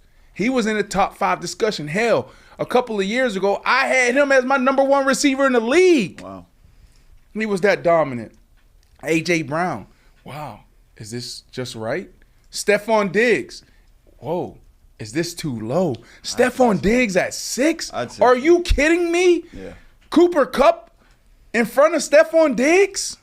Stephon Diggs sitting here, Cooper Kupp sitting here at 5. I don't think it's super disrespectful. I think he's another guy that's overlooked. But to have him in front of Stephon Diggs, let's debate that later. Tyreek Hill at 4. Some people say he's 1.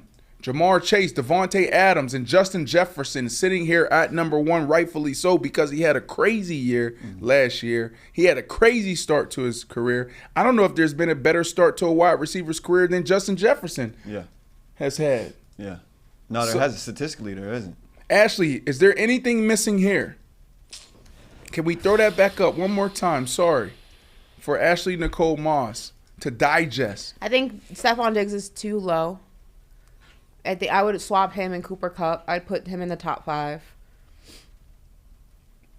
Is Jamar Chase top 3 though? Jamar Chase is. Excuse me. I'd say top 5. Yeah, he's top 5. Yeah, I would scramble this around a little bit. Well, let's hear it. I would go. The top 2 are correct. For number 3, Justin Jefferson and Devontae Adams. Yes. So Justin Jefferson, Devontae Adams, 3. I'm going. I might put Diggs at 3. Exactly. I'm going Stephon Diggs. I'm going then Tyreek Hill, Cooper Kupp, Jamar Chase, AJ Brown. Oh, nah. I would go Justin Jefferson, Devontae Adams, Stephon Diggs, Tyreek Hill, Jamar Chase. Yeah, I think I would switch Cooper 5. Kupp and Jamar Chase. Cooper Kupp right outside at 6. Mm-hmm. I would keep AJ Brown, DK Metcalf. I'd probably swap Terry and CD though. I'm pulling up Mike Evans though. Let me list the honorable mentions for this list as well. Debo Samuel's honorable mention, Mike Evans honorable mention, T. Higgins honorable mention, Garrett Wilson, Jalen Waddle, and Devontae Smith. I think out of that list though, I would actually pull Mike Evans up above CeeDee Lamb. Yeah, Mike Evans is so disrespected. Yeah. This is a guy that's on.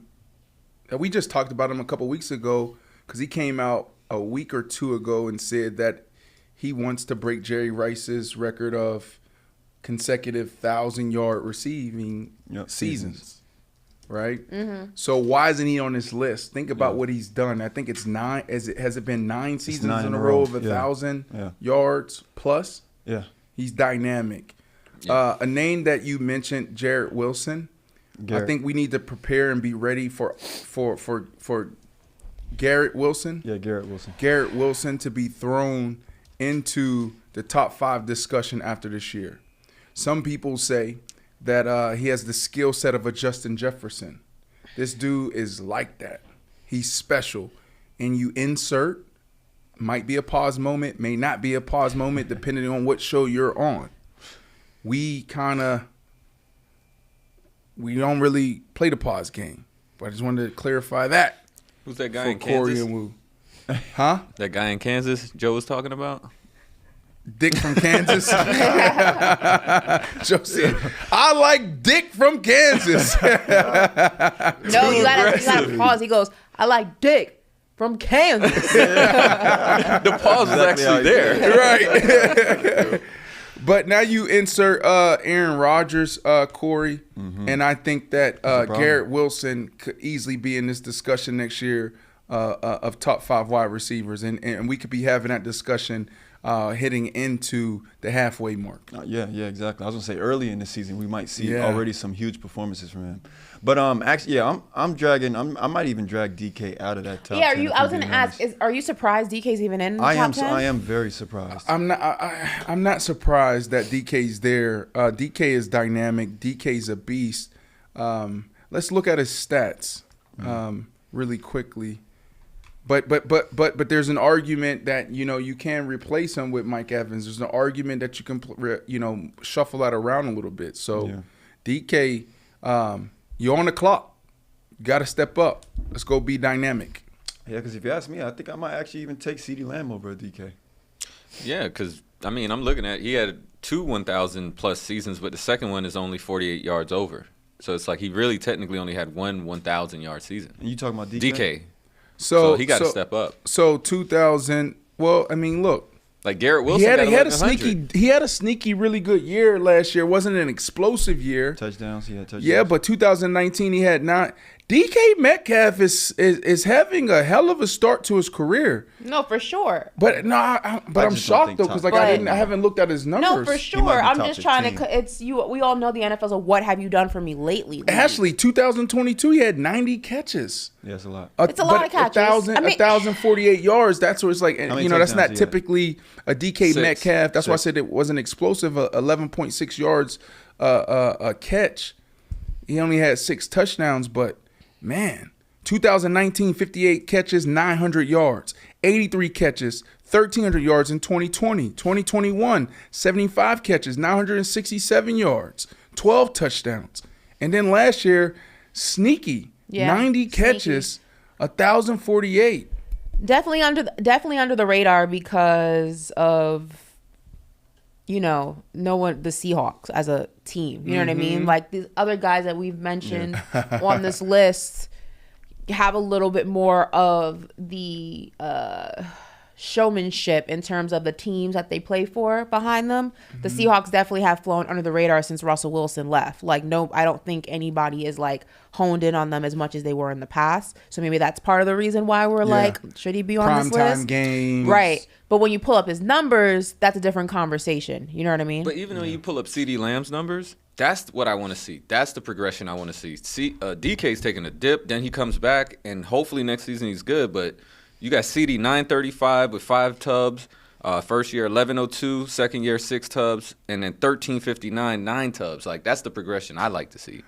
So you like CD's Well, I'm trajectory. looking at the 10th person on the list, comparing them to DK, Right. which is CD Lamb, and I think he has a higher like process. His performance is getting better every year. Yeah, but I look up don't. McClung. I think I'm scared to of me, the way I look at it though, Woo, I hear what you're saying, and I do. You know, I'm looking at his numbers now. He's headed into his 4th year, and like you said, he came in 2020, 74 catches, followed up by 79, and then 107 last year. Big year And last it's year. comparable. I'm actually career surprised length. by seeing his numbers. This is really good and another amazing start for a wide receiver in his career. But what I look at, Woo, is consistency. Like, can you be, to me, the benchmark for number 1 receiver is 100 catches. He did that last year. But if you can give me 85 to 100, we're right in the money, especially if you have other wide receivers and pass catchers around you. Yeah. That's what you want. That's great balance. Yeah. But then I need at least 1,200 to 1,300 yards a year. If you can do that and get me 10 touchdowns, then I don't care if it looks like this. You know, one year you have 1,500 yards, then you have 1,250, right? Then you have 15 touchdowns, then you have 11. Like, I just need those numbers. Like, that's the benchmark for me. You know, give me 90 catches, give me, 1,200 yards, maybe 1,250, and 10 touchdowns. If you can do that, you're a dog at wide receiver. Yeah, You're a dog. But CD, I like this. I'm shocked. Right? You like those numbers. I really They're going like up. it. Yeah, me too. CD's doing his thing. He's been doing his thing. And quietly, I feel. He's not a big Can you club. throw that list up again, please, of the top 10? Like, let me take this time to look at some of these guys' numbers. A.J. Brown, can we look at A.J. Brown's numbers? And if you guys want to, we can debate Cooper Kupp. Should he be on this list, especially after last year? He was banged up all last year. I don't know if that's a pause moment or not, but he was definitely That's banged not up. a pause moment. Okay. A.J. Brown. What is A.J. Brown? I got looking his like? numbers right here. He hasn't hit 90 receptions yet, but he has had 3 1,000-plus yard seasons and 2 10-plus touchdown years. Yeah, he's stamped, in my opinion. So, Is he stamped that high, though?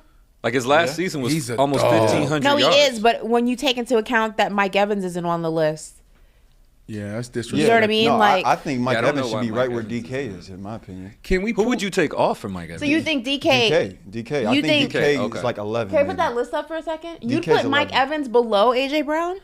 Yeah. Yeah, I think A.J. Brown is capable of more than That's not what I asked you though. I asked you, said, would you? I'm know. saying, would you put him below?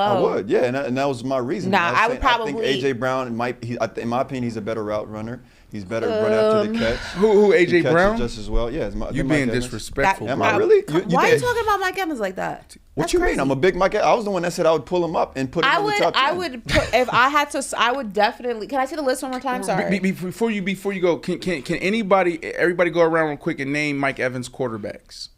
Tom Brady. Tom Brady. Tom and Brady. Jameis Winston. Jameis. Gunslinger. Now, So he had Tom Brady for 2. Uh-huh. Okay, Jameis Winston.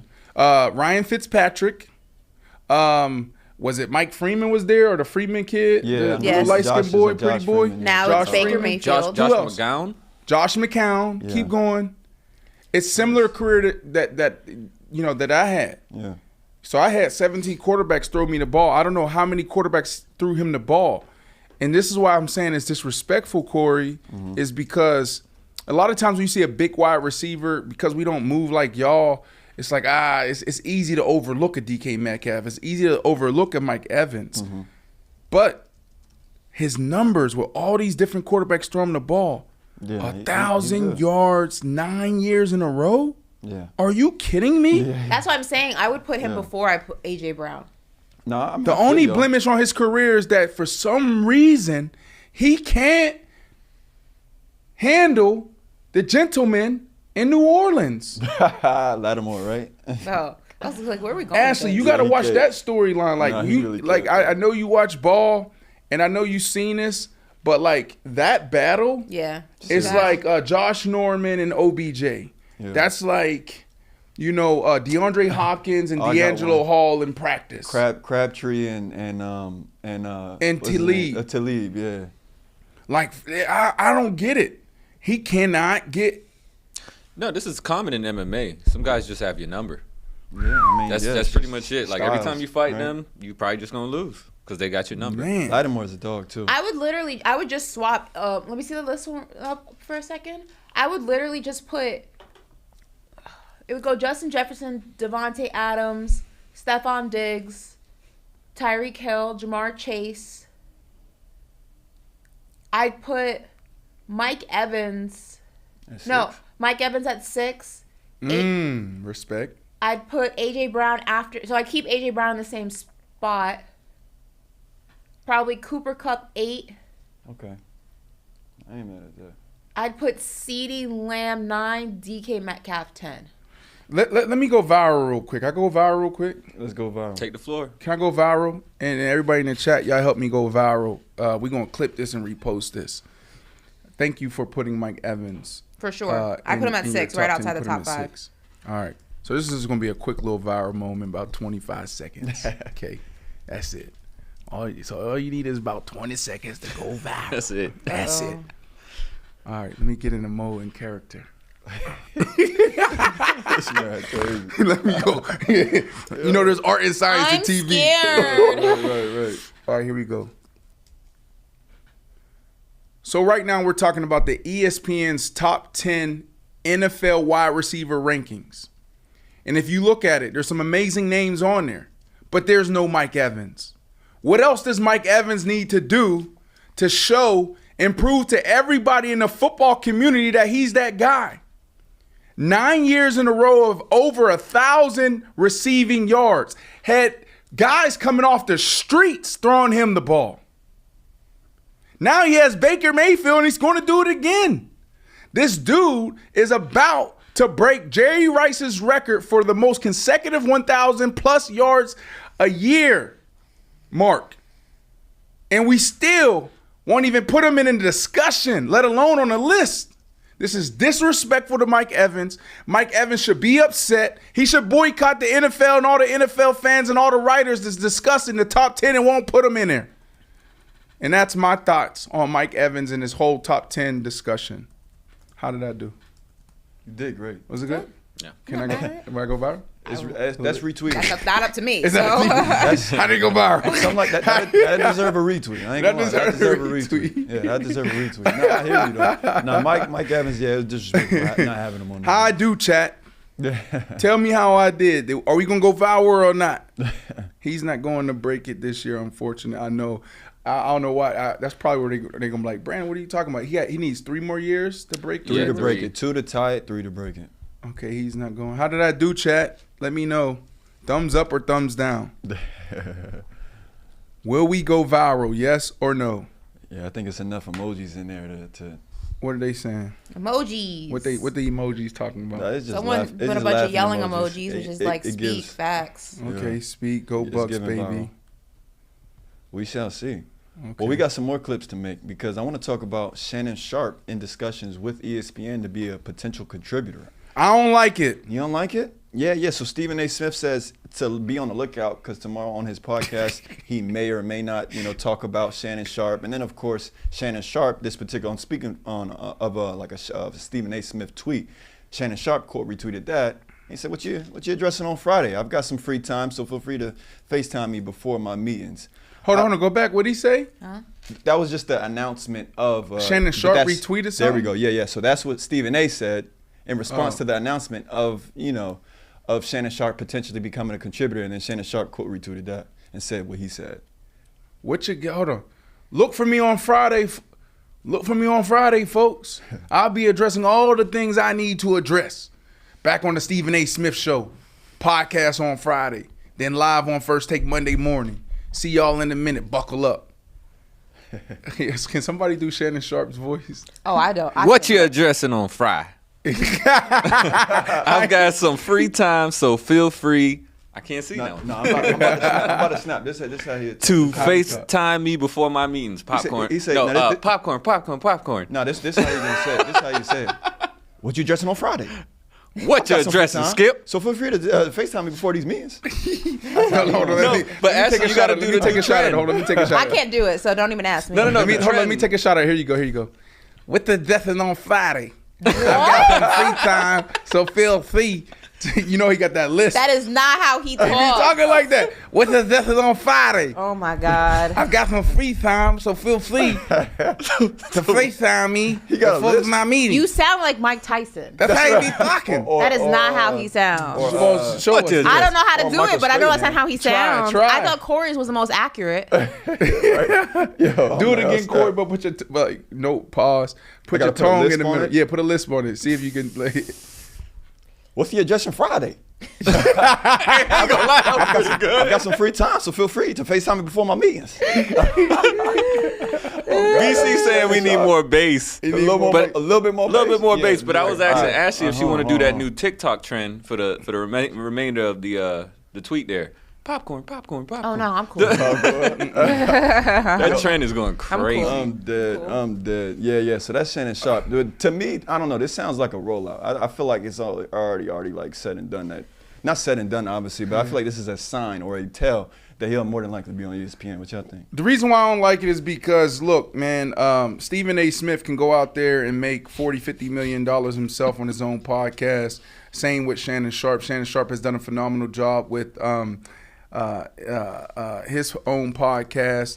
Why do you guys keep running to the man and getting in the system, right? We're in a space right now where there's a lot of disruption. We're in a space right now where people will find you on YouTube if you have a product or if you have a conversation that people want to listen to and hear. So you're talking about two guys that's going to go down as GOATs. So for Shannon Sharpe to be in this position, cool. You go out there and you can become a contributor, but make sure you keep, some ownership in what you're doing, right? So go ahead and get the bag over there, but hopefully you're in position to continue to grow your own platform, because what we're seeing now is you can be canceled any moment, right? Or if the platform isn't doing well, they'll cut you. And so, you don't want to be, or you don't want to have your destiny in someone else's hands, right? And then the shelf life of a personality is longer than an athlete for sure, but they're always looking to replace you. Who's the next? Who's the hottest, right? So if another young gun comes along and they're the ones like a Pat McAfee, they're going to give him the bag and they're going to cut everybody else. So both of these guys are in some interesting positions and they have a ton of leverage. Hopefully they use it wisely. I'll tell you what, I'm watching the Shannon Sharpe and Stephen A. debate. You are? I'm definitely watching that. I'll You watching watch. that, Ashley? I mean, I don't watch First Take now, so Yeah. I don't know. Why? I just it kind of lost its magic for me a little bit. I used to be, but you know what? I think also, let me rephrase. I don't think it lost its magic. I think I just outgrew it. Like I used to watch, and I think my schedule outgrew it. Like I used to watch it a lot, like in high school. I think I used to watch it a lot, when I was a little bit young, like in college, definitely. Yeah. But in terms of like now, my schedule just doesn't align with it. Like I think I watch more of like the clips. Like I'll watch clips, but I can't tell you the last time I sat down and watched it from beginning to end. Although I do watch it a little bit more when Michael Irving's on it. Yeah. Obviously being a Cowboys fan, but I like how him and Stephen A. go at it. But I don't know if Shannon's going to make me like want to watch it more. No, I mean, I didn't watch Undisputed. So I watched clips. Like I engage with clips online and stuff like that. So yeah, I mean, I think the dynamic of the two would work well. It seems that they're going to keep that rotating panel of contributors, I guess, where they're sitting across from the mic from Stephen A. Where, you know, it's any given day, it's a different person. So I don't think he's gonna find a permanent co-host at this point. I think he's gonna keep the format. I do like the rotating panel with Stephen A. only because I think it kind of spices things up a little bit. It can get a little redundant when it's the same person at times. So I don't mind that. But yeah, I mean, it's cool. I am wondering though how it's gonna work, because I always thought that Shannon was gonna go to like a new media outlet so that he could be a little bit more of himself, his authentic self, because one of the things we spoke about when we talked about him being on FS1 was that when you're on network television, there's not much room for authenticity. You have to fit into the box of what the company represents. You know, you can't venture too far out of that. So I didn't think that he was gonna go back into that space. I thought he was going to take a different avenue, like a FanDuel or, you know, YouTube or whatever the case may be, so he could be a little bit more Uncle Shay, you know what I mean? So I'm surprised that he's going to go ahead and take that route. But then again, it is just a contributor role, so maybe the stipulations and the regulations are a little bit looser when you're not like a full-time employee or host. So Interesting. Hey, shout out Justin Time. He said, "I'll watch Paper Route." Yeah. Ooh, yeah. How about everybody? I like that energy, right? Yeah, we watching Paper Route. Let's there we go. If we create our own debate Joey show Nick here, says this show's 10 times better than First Take. There you go. Ooh, That's we what I'm love talking that. about. Yeah. If we created our own debate show here, which I think Ashley Nicole Moss should headline, who should she debate every day? Who should be her partner? Because I'm not like a real debater. Who would you want to debate? Yeah, you want to put me on the spot, talk about the boat is down this, everything going down, who you saving? That's a fun question. Yeah. People like those questions. Okay, well, people like this question too. So debate show. Who would I debate? Yeah. I'm not in it. You gotta pick. Give me 3 people that can sit across from you and debate We you. should let the chat pick it. I got one. Who would y'all like to see me debate on a regular basis? Who you have, Woo? Michael Rappaport. Oh, I remember that day. I would cook Rappaport. I cooked him the last time he You was guys here. would go back and forth. Nah, the poll said I cooked him. Did it? Yeah. What's with you in these I think he polls? was being kind too, though. I cooked. First of all, Rappaport can't see me when it comes to basketball, especially not the Knicks. I will cook him every time. I like y'all. I think y'all are I think that's even a in good basketball. one. Give us 2, Ash. I don't know. I think gotta you see. have them in football. Let's see who. Yeah, she get him in football for sure. Let's see who. What if it they JJ want. Redick? That would be spicy. They said Joey That Taylor, Shannon and Ashley. That would actually be dope. Ashley versus JJ Redick. Joy Shannon Taylor. Sharpe. Jamil Hill. We need to see Jamel Hill. Ashley know who I like, but we ain't gonna discuss that. That's you going offline. You Oh know. nah. Cool. Ashley know who I like. Cool. Dang. Good. Ashley and who? I'm seeing a lot of Joy Taylor and JJ Redick though. Yeah, I saw Joy Taylor a couple times. The first Someone ever say women Colin debate. Cowherd. The first ever Big women Perk. debates. No, I don't like Could that. you imagine? Acho. Kendrick Oh, that Perkins. would be versus spicy. Big Perk? Acho and Ashley. Acho. Ooh, cause Acho like, it's like y'all 2 different type of people, different type of personalities and swagger. I can see Someone y'all said getting Skip frustrated. Bayless. I would cook Skip. You would cook. He's I too would old. cook That would be. Skip. That would be. Skip. I would be I tuned run into that. circles around Skip. Yeah. Ooh, Ashley and Gil. That would be good. But is he a great debater? Gilbert. Arenas. He's a great. What do you mean? Great. He's a great debater? storyteller. Great storyteller. I've seen him Great debate trash more. talker. Yeah, he's a trash he knows talker. his stuff. He's prepared. He studies. He's serious. He's a pro. What you think, Ash? Ooh. Gil. Ooh. I could debate Gilbert. Yeah, I guess that could Yeah, work. I could debate Gil. But the problem is, the problem is when you have a debate show, you have to be able to talk all sports, and I'm not confident that Gilbert can hold his own against Ashley in football. So basketball, obviously for sure, great debate. But then when you get into football, it's not even, so it'll be just a basketball show. Yeah. I want Stephen A. Smith so bad. You want that's Stephen A. your Smith? number one? I want to go toe to toe with Stephen Yeah, A. I feel like that's so the mark bad. right there. To Oh, really wow. test We you. can get my that God. done. New Yorkers So just bad. going To really at test you it. the base. So you gotta bad. have Stephen Let me A. face- That might be an awesome He's show, on a though. show. Oh no, he's on vacation. Leave him alone. No, it's FaceTime. He's Y'all on seen- Y'all seen his legs? Can y'all pull up that Who? picture of Stephen A. Smith? I think it was Not on his TMZ. Or maybe it was the What? front news. Oh my goodness. He's out there sunbathing. He has no definition in his quads. He's like 60 years It old. don't Leave that matter. man alone. Stephen A. Smith. His leg look like my leg that I'm rehabbing. Huh? Oh my God, y'all are so messy. Leave that man Stephen A. alone. Smith. Let me crazy. FaceTime him. Leave that man alone. He's on vacation. He ain't gonna answer anyway. Brandon gonna tell him, yo, flip the camera, show us your Steven. legs. Hey, I don't even know how to. There we go. Oh my God. He ain't gonna answer. If he answers, he's gonna Like, be like, "Why you bruh, calling you gotta do something. We gotta do some lunges. We gotta do some squats. He might answer. He be answering me because when I call, I be talking about stuff. He's on vacation. I wouldn't answer you either. That's when you want to answer your people. Nah, that's when my phone is off. Like, 141. Where he in Barbados or something? He about to Can hit we you pull with up those pictures of Stephen A. Smith and them quads on the beach? Let's see. that's crazy. Hold on. Oh, he. We should. You know what I would Yes. love? You know how they do like in wrestling? They have like the tag team, Okay. like Oh. a tag team debate. I would want my partner to be Steven Jackson. Yo, Big you Stack. just that's came dope. up with a beautiful concept, Ashley. That's Tag never team. been done before. Me and Stack versus whoever and whoever. Oh, me, you and hold on, Stack Stack, go versus ahead. Like a tag me. team? Give As me a tag me, team. me, and I like that. Let's do it.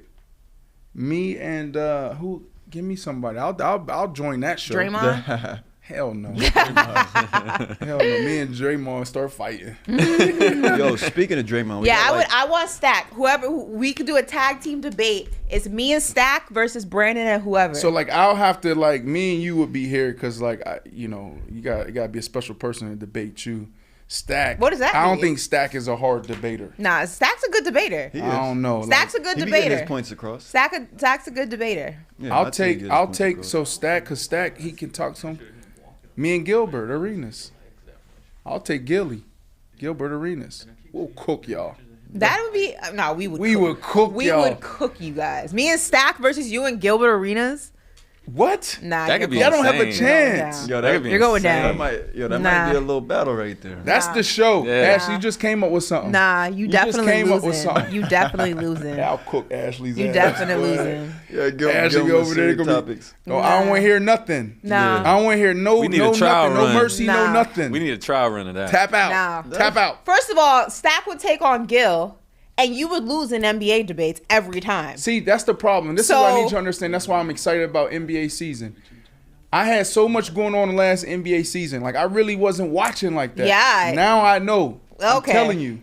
Sounds like excuses. All you going to be doing is doing that little typical the Nah. analytics I'm says. telling you right now. The analytics Me and says. Stack versus anybody. Like, we're winning. It's You over. love Stack. Stack is my big bro. I'm telling you. You Me and love Stack, Stack. we're winning every debate. No, You love Stack. And You Stack love knows Stack. football. And he knows boxing.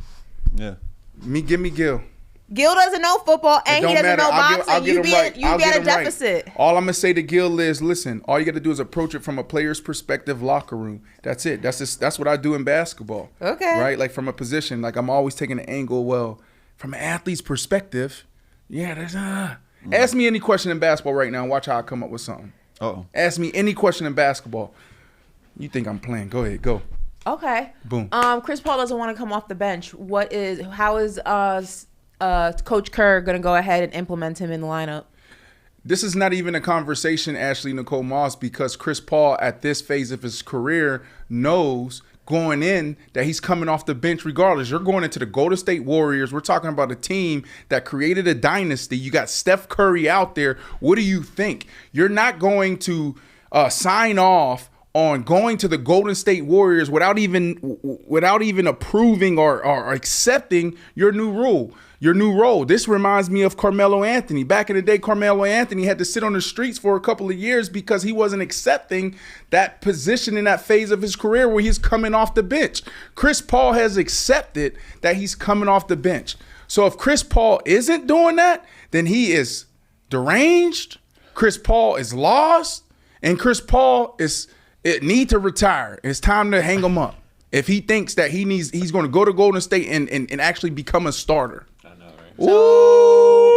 I ask you again. Yes, sir. That was, yes, sir. And this is how he loses the debate. That was great, but I ask you, how is he going to be implemented in the lineup then? What's your ask me the second question. So how's he going to implement? No, that was my first question. You didn't answer it. No. I said, how is Coach Kerr going to implement him in the lineup? It's simple. It's simple. Well, we understand this. We're going to have two different type of game plans. You got to think about Coach Kerr. Coach Kerr knows that he knows a few things. One, it's hard to coach NBA players. They're coming in and they're uncoachable. Mm-hmm. So that's one. Now you have an NBA player, a guy that's going to be a first ballot Hall of Famer. We're talking about a top 5 point guard, the point guard. Chris Paul is going to walk in there understanding with Coach Kerr his role. We're going to let you do what you do. That's what makes Coach Kerr so special. He's going to say, this is who you are.